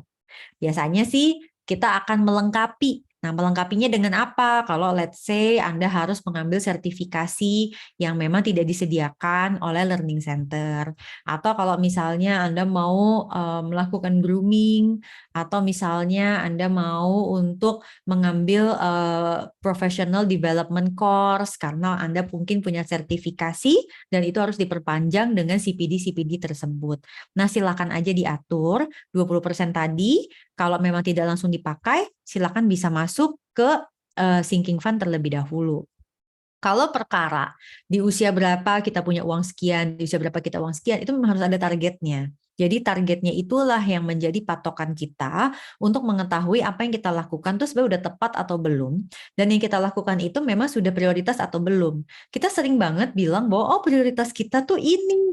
Tapi fakta yang kita lakukan pada saat dibedah finansialnya bukan itu gitu. Jadi itu di situ nanti biasanya sarannya adalah kita membuat yang namanya direct debit supaya dari gaji kita direct masuk ke tempat yang kita inginkan untuk mengejar target angka yang kita mau itu. Mudah-mudahan bisa membantu dan menjawab. Terima kasih Mbak Frida sudah menjawab, Bu. Makasih banyak. Baik, selanjutnya ada Pak Muzakir Walad, silakan Pak. Assalamualaikum warahmatullahi wabarakatuh, Mbak Brita. Waalaikumsalam. Mungkin izin bertanya aja, mungkin isu-isu sekarang ini terkait dengan isu global, misalnya ini kan dikatakan apalagi isu ekonomi di 2023 ini akan resesi, itu kan berakibat ke kehidupan kita secara layak hidup gitu, Pak. Ya. Kita nih sebagai employee, misalnya sebagai pekerja nih, apa aja sih yang harus dipersiapkan ke menghadapi resesi di 2023 itu, Pak? Mungkin itu aja, Pak, dari Pertanyaan yang bagus sekali, Pak Muzakir. Terima kasih banyak sudah mewakili teman-teman yang lain juga. Nah, kita sebagai employee itu sebenarnya udah beruntung karena kita sebagai employee artinya financial sustainability, artinya apa? Kita memiliki penghasilan berkala yang masih masuk ke rumah tangga kita. Situasi kita bukan pengusaha yang mana dia benar-benar harus berpikir keras apakah penghasilan setiap bulannya masuk atau tidak. Jadi itu dulu. Karena kita udah punya itu, maka kita gunakan dengan sebaik-baiknya. Cara menggunakannya gimana? 1, pastikan Pak, kita memiliki enough cash. Tapi cash ini bukan berarti uangnya ditarik dari bank, kemudian Bapak taruh di rumah simpan di brankas, bukan. Yang penting Bapak punya aset yang sifatnya liquid, yang memang mudah dicairkan. Contohnya apa? Beberapa ada deposito, reksadana pasar uang, bahkan sebagian dari orang ada yang menggunakan juga emas. Jadi 3 ini sih Pak sebenarnya yang kita siapkan supaya kalau misalnya ada hal-hal yang sifatnya tidak terduga, kita pakai uangnya dari situ. Yang kedua, Bapak harus menahan diri untuk mengambil utang konsumtif saat ini. Jadi misal Bapak mau melakukan pembelian besar, misalnya mau beli mobil, usahain beli mobilnya tunai dulu. Tetapi beli mobil tunai tidak dengan mengambil dana darurat. Jadi artinya apa? Kalau kita tidak memiliki cash yang cukup, dan kalau kita pakai itu buat beli barang dan kemudian dana darurat kita habis, kita bisa punya 2 opsi. Menunda pembelian barangnya atau mencari barang yang memang harganya lebih ekonomis. Tapi untuk Bapak take up another loan di momen-momen seperti ini, itu cukup riskan. Karena yang dikhawatirkan itu kan sebenarnya akibat suku bunga dan data inflasi. Kalau kita bicara suku bunga, berarti kita bicara suku bunga acuan. Kredit itu mengacu pada suku bunga. Berarti kalau suku bunganya itu berpotensi naik, maka cicilan-cicilan yang floating itu berpotensi meningkat. Kalau cicilan floatingnya bertambah, penghasilan kita sama, berarti kan kepakainya lebih banyak untuk bayar cicilan. Nah, itu yang kita antisipasi. Jadi, belanja tetap boleh, malah harus. Mengganti barang boleh aja. Namun berhati-hati pada saat mengambil pinjaman dan mungkin kalau kita menilai bahwa suku bunganya akan floating, ditunda dulu. Kalau Anda pun harus ambil, silakan ambil yang mungkin fixed rate. Jadi selama durasi itu udah ketahuan cicilannya berapa. Yang terakhir, Anda mulai ubah nih pola dalam belanjanya. Kan belanja tetap boleh dan bahkan harus. Tapi belanjanya lebih mindful. Artinya apa? Misal kita lihat, kita punya berapa langganan sih? Kan sekarang langganan banyak banget nih. Langganan streaming. Ada streaming video, ada streaming lagu. Wah, ini itu banyak banget. Ya pilih aja 1 atau 2 lah. Lagian kerja juga kan. Nggak bisa juga nonton semuanya gitu loh.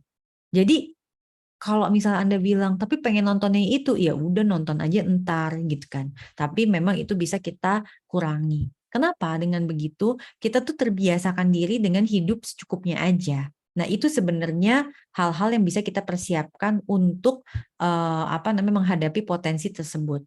Kalau untuk kesehatan dan lain-lain, karena Anda statusnya karyawan, saya sih tidak melihat itu sebagai suatu hal yang perlu dikhawatirkan. Gitu. Jadi cukup 3 itu aja yang kita prepare selama kita adalah karyawan, dan apalagi Anda di BUMN ya, insya Allah kondisinya juga stabil dan baik.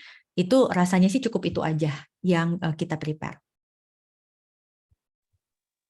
Terima kasih Mbak atas jawabannya, Mbak. Sama-sama Pak. Baik, sebelum ke penanya selanjutnya mungkin juga bisa ditanyakan melalui kolom chat ya Bapak dan Ibu jika tidak melalui mikrofon. Baik, selanjutnya ada dengan Bapak Wardiansah. Silakan. Ya, Assalamualaikum warahmatullahi wabarakatuh. Waalaikumsalam. Terima kasih Mbak Prita. Terima kasih Mbak Moderator udah kasih kesempatan buat saya bertanya. Izin Mbak Prita, jadi tadi terkait dengan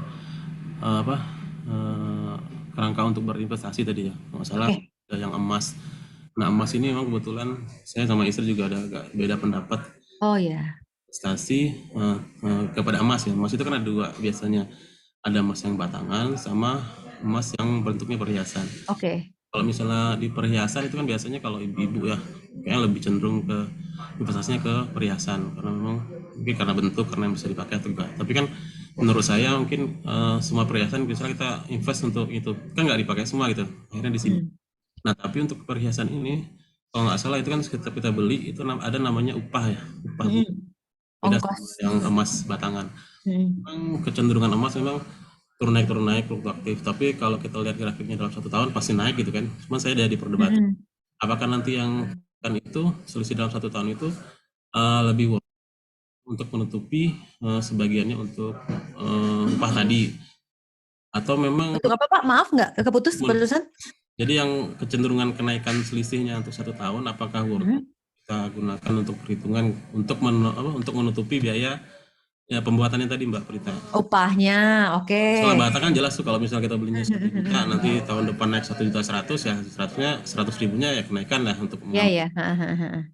Tapi kalau misalnya kita perhiasan, kan ada itu tuh harus kita istilah kita untungnya itu juga kita harus nge-save. Paham Pak, paham. Oke, jadi sekarang Bapak mau bertanyanya antara yang mana gitu. Betul, lebih yang mana yang batangan atau yang bentuk perhiasan, itu yang pertama. Kedua nih, saya juga agak sedikit ini agak jadi bahan renungan juga ketika misalnya nih kita kasih contoh bergaji 2 juta gitu kan. Oke. Cukup gitu.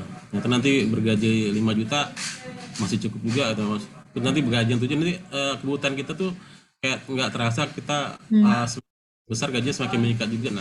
Nah selektif itu bagusnya di mana ya Mbak? Karena kita kan juga normal kok nggak ada yang berlebih.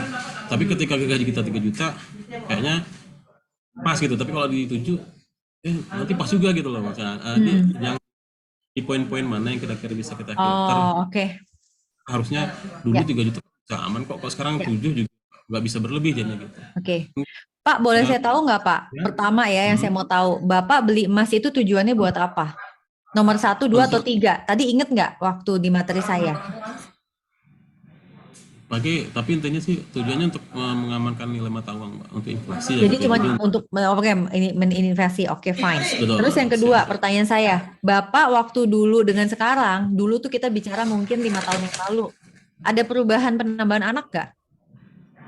Kalau anak ya dari nggak punya jadi 1 sekarang 2. Oh, oke, siap. Tapi Baik. maksud saya kalau bisa kita juga kita juga bandingkan dengan teman-teman lain nih yang juga punya 2 anak gitu loh maksud saya. Nah, posnya yang di mana-mana aja sih yang dibuat kita bisa Iya, iya, paham, Pak, paham. Oke. siap Mbak. Oke, makasih Pak Wardiansa.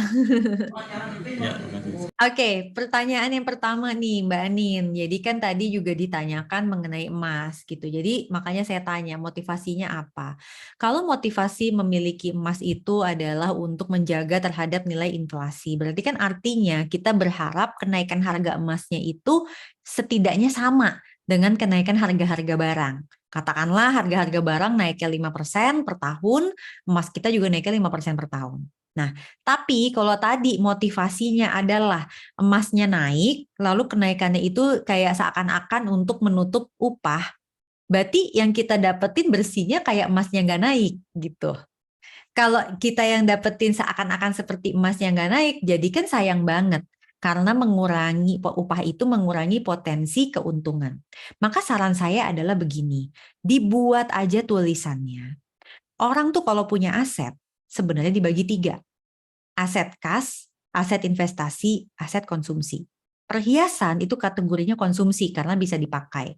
Meskipun ya benar katanya Bapak Ladi teh, ya masa iya sih dijembrengin semua itu emasnya, ya enggak. Nanti malah pusing gitu jalan-jalan gitu di ojek masa yo kerincingan begitu kan, ya kan enggak gitu. Jadi pasti dipakai ya ganti-ganti. Tapi kita data yuk, antara logam mulia yang batangan dengan yang perhiasan, jumlah komposisinya gimana? Seseorang dibilang memiliki keuangan yang aman kalau jumlah aset konsumsinya itu tidak melebihi jumlah aset investasinya.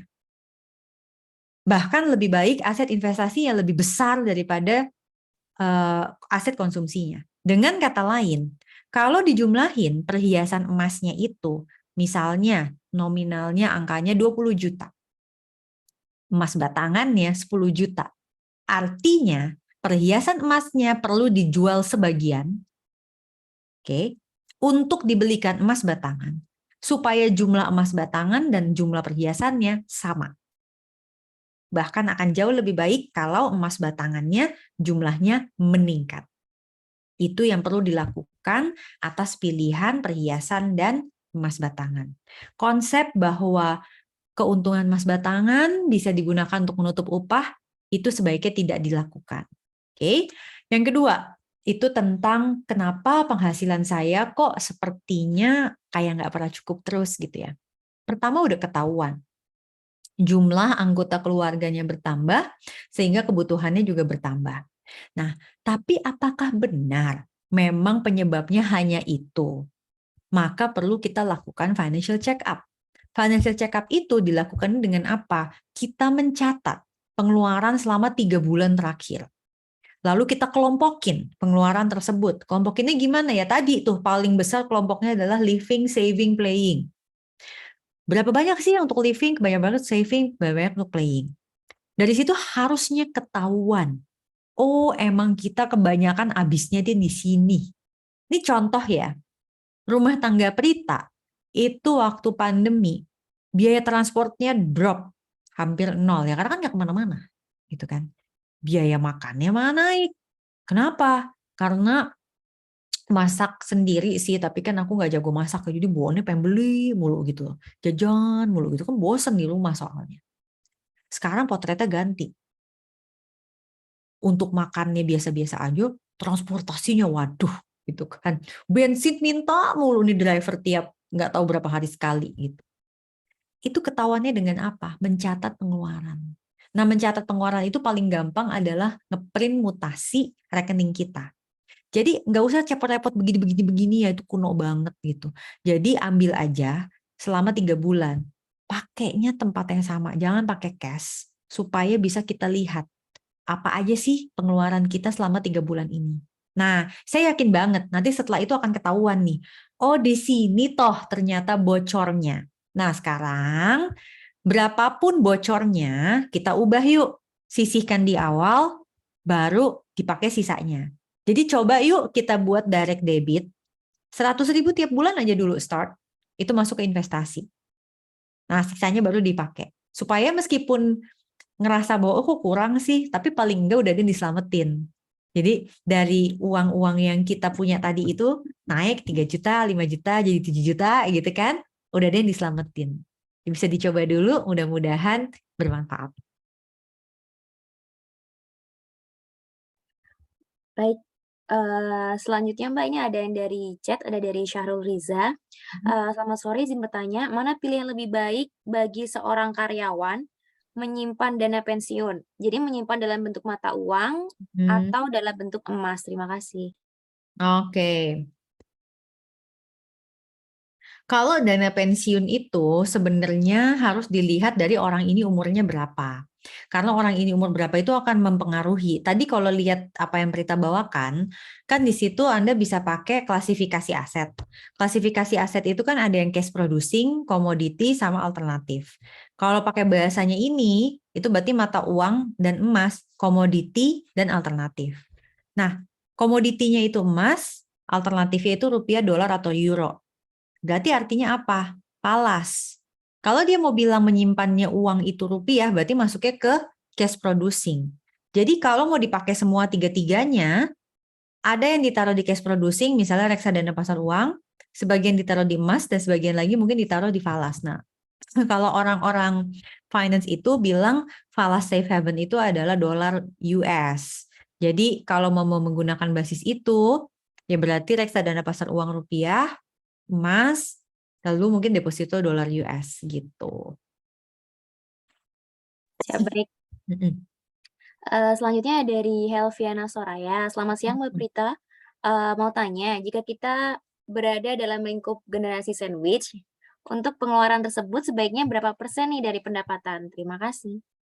Ya, jadi pengeluaran untuk generasi sandwich itu kan sebetulnya pengeluaran biaya hidup nih.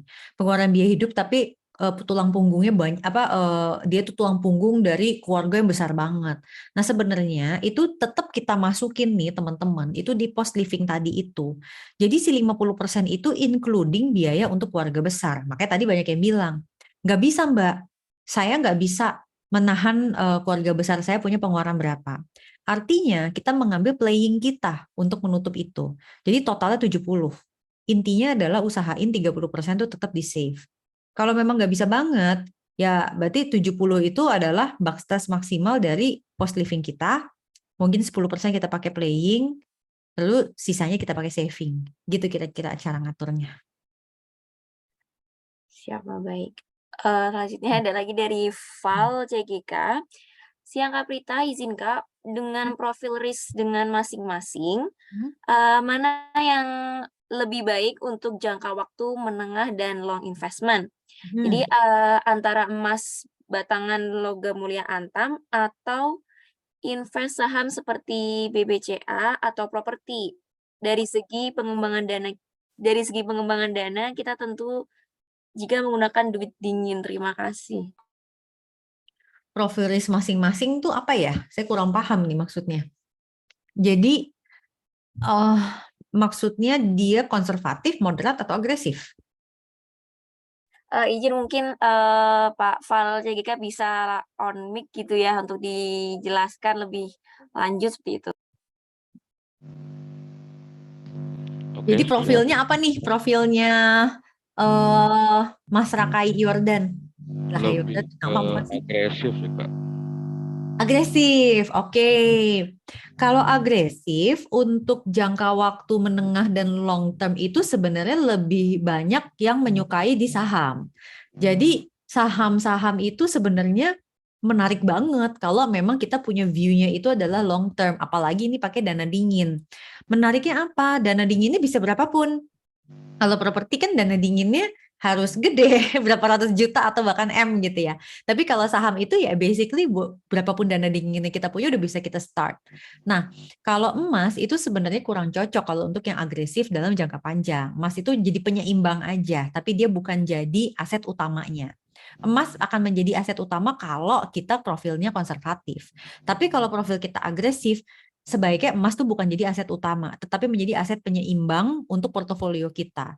Jadi oke aja kok taruh di saham kalau memang itu menggunakan dana dingin dan profil resiko kita agresif dan tujuan kita adalah long term. Oke, terima kasih Mbak Prita. Maaf, nggak kedengeran apa Mbak Anit? Saya juga nggak tahu. Halo? Iya. Ya, terima kasih Kak atas saran dan masukannya. Oke, terima kasih banyak. Kembali. Ya, Kak.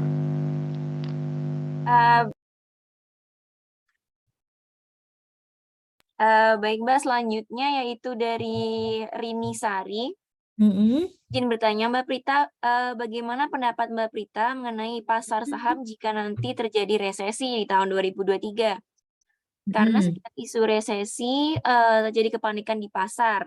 Apa iya masih aman untuk investasi saham?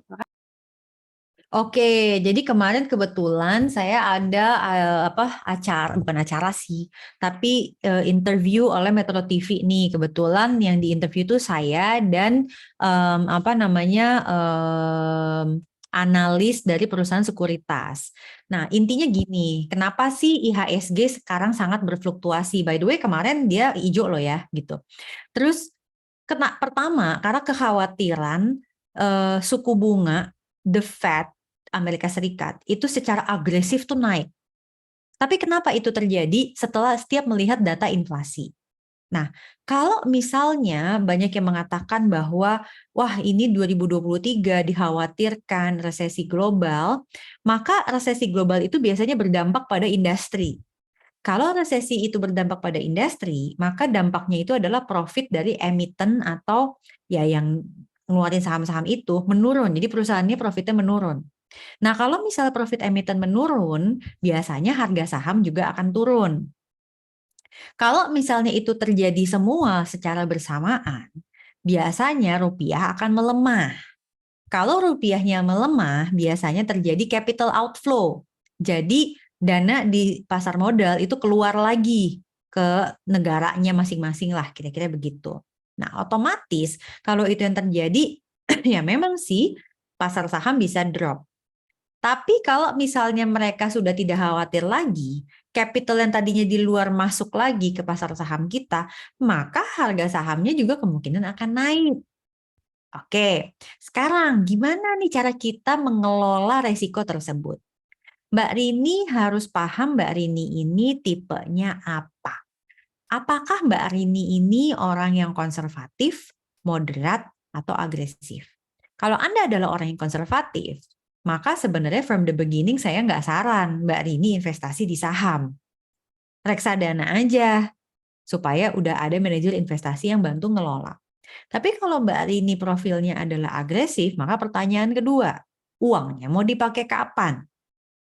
Kalau Mbak Rini mau pakai uangnya masih 15-20 tahun lagi, malahan untuk saham-saham yang fundamentally good, dan this is the right moment untuk menambah pelan-pelan. Tapi bukan menambah langsung sekaligus ya. Pelan-pelan. Karena whenever there is a crisis, akan ada bounce, tapi bounce-nya tidak cepat. Saya ulang ya.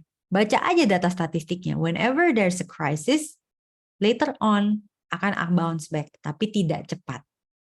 Itu sebabnya harus menggunakan dana yang tidak Anda akan gunakan selama 10 tahun ke depan. If you can do that, malah kita bisa mengambil potensi keuntungan. Tapi kalau Anda tidak punya dana dingin itu, Anda nggak bisa tunggu 10 tahun ke depan, karena mungkin dana daruratnya masih kurang. Maka kalau udah profit sekarang, lebih baik direalisasi aja dulu, wait and see. Taruh di reksadana pasar uang sampai nanti kita lihat seperti apa situasinya. Bener nggak sih 2023 resesi? Kan ini bukan cuman sih, ini kan baru prediksi, bener apa enggaknya kan nggak tahu gitu. Jadi kalau wait and see itu dia lebih kepada gini, ya udah deh kita yang penting siap-siap, kita nggak bakal hancur, tapi untuk mengambil ke depannya kita tunggu dulu gitu. Baik, terima kasih Mbak Prita, semoga menjawab ya Mbak Rini. Baik Mbak, untuk pertanyaan itu saja. Mungkin sekarang bisa saatnya untuk memilih Mbak. Untuk siapa 3 penanya terbaik nih? Oke. Baik, 3 ya. Oke, Tambah ini 3 aja. ini saya dapat dari tim yang sudah memantau. Jadi pantauan dari tim tadi itu mungkin kita bisa berikan kepada pertama adalah untuk Pak Muzakir Walat yang bertanya tentang apa yang karyawan perlu lakukan bila mana terjadi resesi. Kemudian pertanyaan yang kedua itu dari Pak Wardiansyah yang tadi bertanya mengenai emas. Saya yakin sekali juga terjadi perdebatan serupa di rumah tangga yang berbeda. Jadi istrinya maunya mungkin emas perhiasan pakai berlian, bapaknya bilang enggak gitu. Jadi mudah-mudahan tadi bisa menyelesaikan masalahnya. Dan mungkin pertanyaan terakhir dari Mbak Rini Sari. Baik Mbak, terima kasih. Kita sudah sampai di penghujung acara.